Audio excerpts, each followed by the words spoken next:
ঘুম থেকে উঠে সকালের বাসি কাজকর্ম সেরে নিয়েছি। আর এখানে ছেলেও উঠে পড়েছিল, তো ছেলেকেও ব্রাশ করিয়ে খাইয়ে দিয়েছি। আর ছেলে বাইরে বেরোতে পারছে না জানেন, তার জন্য ছেলের কিন্তু ভীষণ মন খারাপ। আর তার সঙ্গে ছেলের বন্ধুর তো বন্ধু কিন্তু ওর থেকে অনেক ছোট। তো বন্ধু ওইসব এই বিল্ডিংয়ে ভাড়া থাকে। তো ওইসব বন্ধু আর বন্ধুর মা ওখানে উঁকি মারছে। 1-2 দিন বৃষ্টি হলো, ঠিক আছে, এ তো বৃষ্টি ছাড়ছেই না, বৃষ্টি হয়েই যাচ্ছে। আর এদিকে বেশ ছেলের মুখটা গম্ভীর হয়ে যাচ্ছে, বাইরে বেরোতে পারছে না, কারোর সঙ্গে খেলতে পারছে না, তো মনটা ভীষণ খারাপ। তো ব্যাট নিয়ে দাঁড়িয়ে আছে। তো ওকে বলছি, আব্বু তোমার মন খারাপ? কিচ্ছু বলছে না, চুপ করে দাঁড়িয়ে আছে। তো তার জন্য ওকে বললাম, চলো আম্মু একটু ঘরে চলো, একটু পড়তে বসবে। তো পড়াশোনা তো একটু করতে হবে, পড়াশোনা না করলে কি হবে বলো, একটু পড়ে নেবে চলো। আর পড়ার কথা বললে তো আর কোনো কথাই হবে না।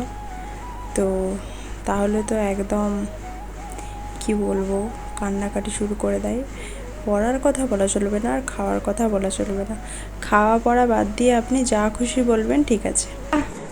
আমাদের আফরাজ পড়তে বসতে চাইছে না, কান্না করছে একদম। ওকে পড়তে বসাতে পারছি না, এত দুষ্টুমি করছে। পড়তে বসাতে গেলেই ভীষণ কান্নাকাটি করছে, শুয়ে পড়েছে আর উঠে বসছে না বই দেখে, প্রচন্ড অন্যায় করছে। তোমার ইয়ার কোনটা? ওটা? আচ্ছা, তোমার ইয়ার কই? তোমার ইয়ার কই? ইয়ার কোনটা? ইয়ার মানে কি? ইয়ার মানে কি বলো? উঠে বসো, ভাবে বসো। ইয়ার মানে কান। তোমার কান কোনটা? হ্যাঁ, আই কই? আই মানে কি? হ্যাঁ, তোমার লিপ কই? লিপ? হ্যাঁ, তোমার টিট কই? টিট মানে কি? টিট মানে দাঁত। তোমার দাঁত কোনটা? হ্যাঁ, চিক কই? তোমার চিক কোনটা বলো? তোমার চিক কোনটা? চিক কই আপনাদের? হ্যাঁ, তোমার হ্যান্ড কই? হ্যাঁ, ফিঙ্গার কই? হ্যাঁ, লেগ কই? লেগ নি কই? নি মানে কি? নি মানে বলো? নি মানে কি? না, পায়ে ফুট মানে তো টাকা। আর নি মানে হাঁটু। হ্যাঁ, আর তোমার চেস্ট কই? হ্যাঁ, বাহ। এবার তুমি ওয়ানটা সবাইকে শুনিয়ে দাও তো। ওয়ানটা সবাইকে শুনিয়ে দাও। শোনাবে না কেন? ওয়ানটা সবাইকে শুনিয়ে দাও। কই শোনা? 1 2 3 4 5 6 7 8 9 10 হাতালি। আবার 1 2 3 4 হ্যাঁ, 4 5 6 7 8 9 10 ওটা কি হচ্ছে রে তোর? হ্যাঁ, ঠিক হয়েছে হাতালি। একজন পড়েছে, ঠিক হয়েছে হাতালি। বাহ, এটা না পারা শাস্তি। ঠিক হয়েছে, একজন পড়েছে, ঠিক হয়েছে, একজন পড়েছে। না বাবা, আমি পড়ে নিয়েছি, তাই কবিতাটা আমি পড়ে নি বাবা। কি সুন্দর তাই কবিতাটা আমি পড়ে নি বাবা। তাই মামার বাড়ি যাই, মামার বাড়ি ভারী মজা, কেল যাওয়ার নাই। আতা গাছে তোতা পাখি, ডালিম গাছে মৌ, এত ডাকি তবু কথা কম না কেন গো? হাট্টি মাটিম টিম, তারা মাঠে বাড়িয়ে ডিম, তাদের খাড়া দুটো সিং, তারা হাট্টি মাটিম টিম। বলো তাই মামা বাড়ি যাই, মামা বাড়ি ভারী মজা, কেল যাওয়ার নাই। হ্যাঁ, আতা গাছে তোতা পাখি, ডালিম গাছে মৌ, এত ডাকি তবু কথা কম না কেন গো? হ্যাঁ, হাট্টি মাটিম টিম, তারা মাঠে বাড়িয়ে ডিম, তাদের খাড়া দুটো সিং, তারা হাট্টি মাটিম টিম। অয়ে অজগর, অয়ে অজগর আসছে তেরে। আয়ে আম, আয়ে আমটি আমি খাবো পেরে। আসসালামু আলাইকুম, কেমন আছেন সবাই? আশা করছি আপনারা সবাই খুব ভালো আছেন। আলহামদুলিল্লাহ, আমরা সবাই কিন্তু অনেক ভালো আছি। আপনাদের সবাইকে সাথে নিয়ে আবার চলে এসেছি নতুন একটা ভিডিওর সঙ্গে। আপনাদের সবাইকে সাকিলা ডেইলি লাইফস্টাইল ব্লগে অনেক স্বাগত জানিয়ে আজকের ভিডিওটি শুরু করছি। আর আজ এই 2 দিন ধরে কিন্তু খুব বৃষ্টি হচ্ছে। তো আজকেও সেরকম সকাল থেকে বৃষ্টি হচ্ছে। তো বৃষ্টির জন্য কিন্তু কাজ করতে খুবই কষ্ট হচ্ছে, তার জন্য ভিডিও প্রত্যেক দিন আমি দিতে পারছি না। এমনিতে আমার একটু চাপ হচ্ছে বলে আমি 1 দিন ছাড়া বা কখনো 2 দিন ছাড়া ভিডিও দিচ্ছি। তো আপনাদেরকে তো দেখালাম যে কীরকম বৃষ্টি হচ্ছে। তো সারাদিন এভাবে বৃষ্টি হয়েই যাচ্ছে, জামা কাপড় তো ধুতেই পারছি না, শোকাতেও পারছি না। তো ওটা তো বাদই দিলাম, তারপর আদার্স যে আরও সংসারে কাজ রয়েছে সেগুলোও কিন্তু করতে খুবই কষ্ট হচ্ছে। তবুও তো আল্লাহর রহমতে আমাদের অনেক ভালো, আরও অনেক মানুষ রয়েছে যারা কিন্তু এর থেকেও খারাপ পরিস্থিতিতে রয়েছে, যাদের কিন্তু থাকার এই বৃষ্টির জন্য থাকাটাও অসুবিধা হয়ে যায়। বা এমনই বাড়ি যেখান থেকে বৃষ্টি হলে পানি পড়ে ঘরের ভেতরে। তো এরকমও পরিস্থিতির মধ্যে কিন্তু মানুষ রয়েছে। তাই সবসময় আল্লাহর কাছে মানে এটাই করি যে আল্লাহ আমাদেরকে মানে যতটুকু দিয়েছে যথেষ্ট দিয়েছে, আল্লাহর মধ্যে অনেক ভালো রয়েছি। তো এটাই আল্লাহর কাছে সবসময় বলি যে মানে অন্য আরও মানুষ আমাদের থেকে কিন্তু আরও মানে খারাপ পরিস্থিতিতে রয়েছে। তাই সবসময় আল্লাহকে এটাই বলা উচিত যে আল্লাহ তুমি আমাকে যে পরিস্থিতিতে রেখেছো সেটা কিন্তু অনেক। তো কোনোদিন বলতে নাই যে না যে আল্লাহ আমি খারাপ পরিস্থিতিতে রয়েছি, আরও ভালো পরিস্থিতি থাকলে আমার ভালো হতো, এটা বলতে নাই। যেটাতে রয়েছে সেটা ভালো, এর থেকেও খারাপ পরিস্থিতিতে আরও মানুষ রয়েছে। তো চলুন আর বেশি কথা বাড়াবো না। আর এরপর মানে সকালের কাজকর্ম কিছু তুলতে পারিনি, তো বৃষ্টি হচ্ছিলো সেটাই আপনাদের সঙ্গে শেয়ার করলাম। আর ছেলেকে পড়তে বসিয়েছিলাম সেটাই শেয়ার করলাম। তো এরপর কিন্তু একেবারে চলে যাবো রান্নাবান্নায়। তো ছেলে দুধ দিয়ে চলে গেছে কাকিমা, দুধটা ফোটাবো। আর আজকে গরুর মানে মাংস বিক্রি করতে এসেছিলেন একটা কাকু, তো সেখান থেকে গরুর মাংস নিয়েছি। তো বৃষ্টির কারণে আজ কিন্তু করবো বিরিয়ানি। তো সেটাই কিন্তু আপনাদের সঙ্গে অবশ্যই শেয়ার করবো যে কীভাবে করছি না করছি। আপনারা কিন্তু অবশ্যই আমার ভিডিওটা সম্পূর্ণ দেখবেন। অনেক অনেক অনুরোধ রইল আপনাদের কাছে আমার ভিডিওটা সম্পূর্ণ দেখার জন্য।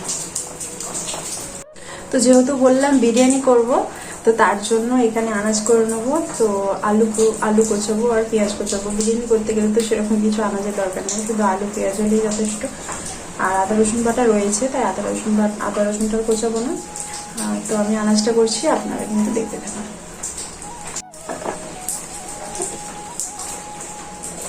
আর বিরিয়ানির আলু কিন্তু একটু বড় বড়ই আমাকে ভালো লাগে, খুব ছোট ছোট পিস আমাকে একদম ভালো লাগে না। যেহেতু এই আলুগুলো মাঝারি সাইজ, তার জন্য এটা আর কিন্তু মাছে আমি পারবো না। তো এরকমই থাকবে কিন্তু গোটা গোটা। বিরিয়ানির আলু একটু বড় বড় না হলে ভালো লাগে বলুন। তো বিরিয়ানির আলু সবসময় একটু বড় বড়ই ভালো। প্রেসারে প্রথমে একটু সিটি দিয়ে নেবো নুন হলুদ দিয়ে, তারপর লাল লাল করে হালকা সিদ্ধ হয়ে গেলে কিন্তু শুধু তেলে লাল লাল করে একটু ভেজে নিলেই হয়ে যায়, তাড়াতাড়ি কিন্তু এটা হয়ে যায়। তো এইভাবে করে কিন্তু যতটুকু আলুর দরকার আমি ততটুকু আলু কিন্তু কুচিয়ে নিচ্ছি। আমার আবার কি বলুন তো, মানে বিরিয়ানিতে মাংস না হলেও চলবে, কিন্তু আমার আলুটা চাই। মানে আলুটা আমার এত মানে বিরিয়ানিতে ভালো লাগে। তো চলুন, আমার কিন্তু আলু কোচানো হয়ে গেছে। আমি 9-10 পিসের মতো আলু নিয়ে নিয়েছি। তো আলুটা কুচিয়ে নিয়েছি। আর আলুটা না আমি একটু পানিতে মানে ভিজিয়ে রেখে দেবো, না হলে কিন্তু কালো হয়ে যাবে। কেননা আমার এখন আনাজ বাকি আছে, পেঁয়াজ কোচাবো, তারপরে মাংসটা কোচাবো, তার জন্য আলুটা একটু ভিজিয়ে রেখে দেবো। আর আপনাদের তো বলেছি যে একটা কাকিমা আসেন, তো সবজির খোসা যা থাকে কিন্তু উনি নিয়ে যান আর আসামটা। তো সবজির খোসাটা তুলে দিলাম এই কারণেই, কেননা পেঁয়াজটা কুচাবো। পেঁয়াজের খোসা তো আর গরুতে খায় না, তাই এর সঙ্গে মিশে গেলে তখন আবার আলাদা করতে অসুবিধা হবে। তার জন্য ওটা আলাদা করে সরিয়ে নিয়ে তারপর আমি এখানে পেঁয়াজটা কুচিয়ে নেব।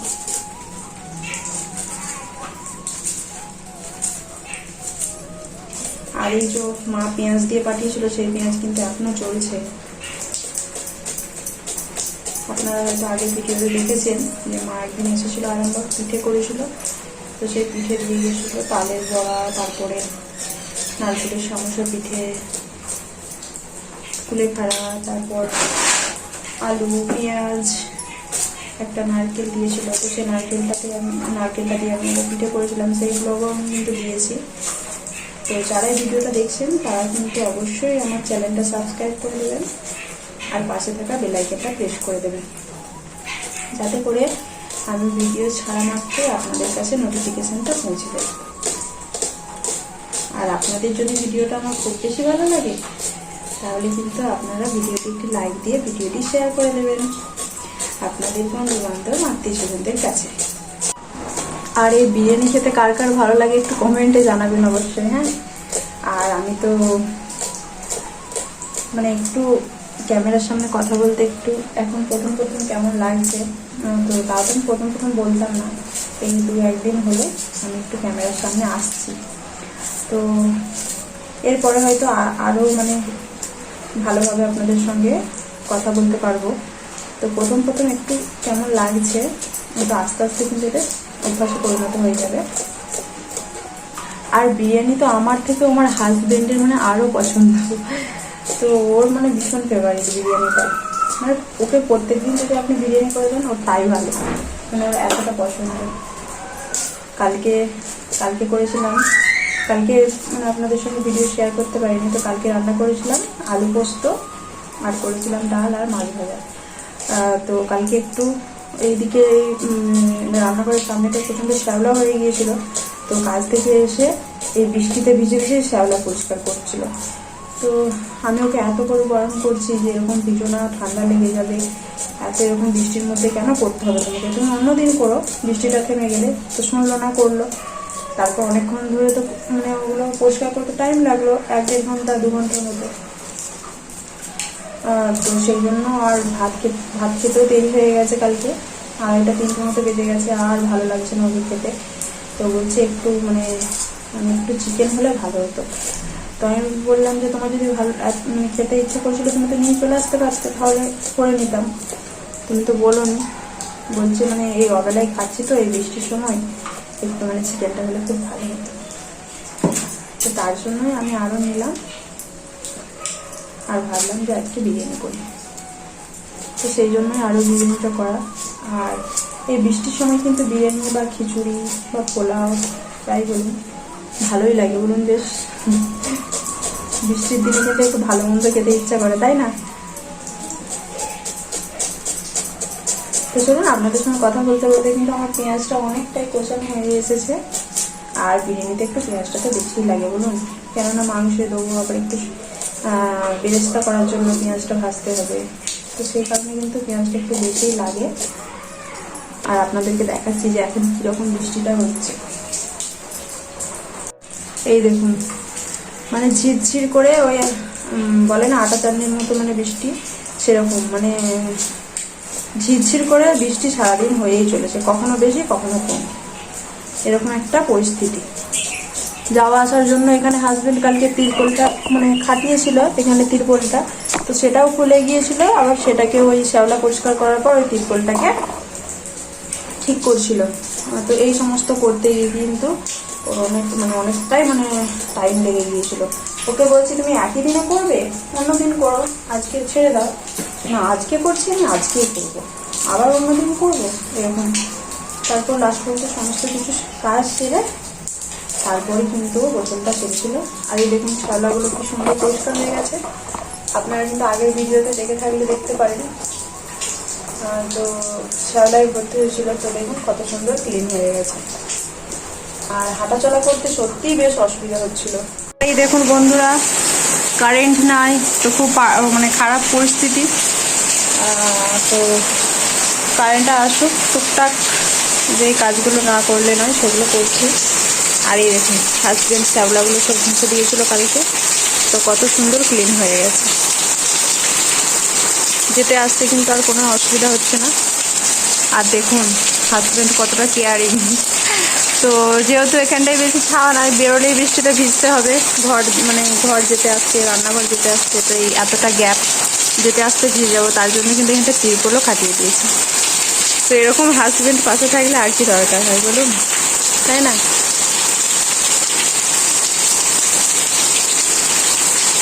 তো হাজবেন্ড যদি ভালো হয় তাহলে কিন্তু কোনো কিছু কষ্টটাই কিন্তু কষ্ট বলে আর মনে হয় না। আর এই দেখুন বন্ধুরা, আমি আপনাদেরকে একটু জানালাটা খুলে দেখাচ্ছি। এই দেখুন, এই যে জানালাটা থেকে দেখছেন ওই মানে পানিটা জানলার মধ্যে পড়ছে, তাহলেই কিন্তু ছিটকে ছিটকে ভেতরের দিকে আসছে পানিটা। তো সেই কারণের জন্যই কিন্তু আমি জানালাটা খুলতে পারি না, না হলে কিন্তু মানে আলোর আর কোনো প্রয়োজন না, জানালাটা দিয়ে কিন্তু প্রচণ্ড আলো আছে। এই যে দেখছেন মানে কীভাবে মানে পানিটা পড়ছে জানালাটার ওপরে। আপনি যে একটু এভাবে রাখবেন তাহলে হয়তো পানিটা পড়ছে না, কিন্তু একটু হাওয়া দিলেই কিন্তু মানে জানালাটা লেগে যায়, আবার খুলে যায়, দরম দরম করে একটা আওয়াজ হয়। তো সেটার জন্য মানে খুলতে পারি না, না হলে কিন্তু আর কোনো আলোর দরকার না। দেখুন এর মধ্যেই গ্যাসটা এই দেখুন লেগে গেল জানালাটা হাওয়াতে। তো এভাবে জানালাটা খুলতে থাকে আর লাগতে থাকে, আর এর মধ্যেই কিন্তু গ্যাসের চারদিকে পানি ভর্তি হয়ে গেছে।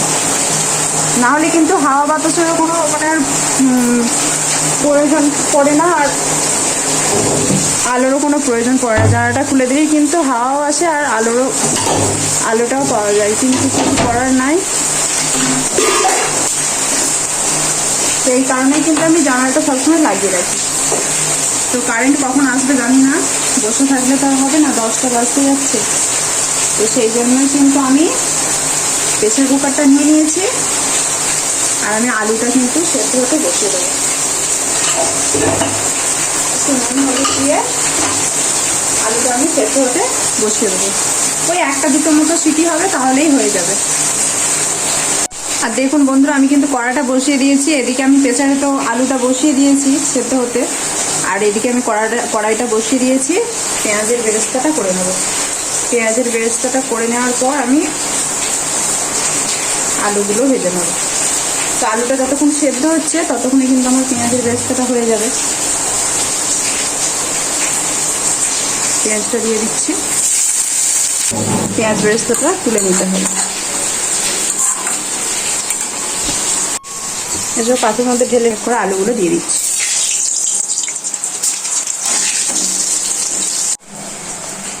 এই দেখুন, আমার কিন্তু আলুগুলো বেশ ভালো করেই কিন্তু ভাজা হয়ে গেছে, লাল লাল হয়ে গেছে। তো এরপর আমি এক এক করে আলুগুলো তুলে নেব। আমি আরো বাকি আলুগুলো নেব। আর এই দেখুন বন্ধুরা, কারেন্ট কিন্তু চলে এসেছে।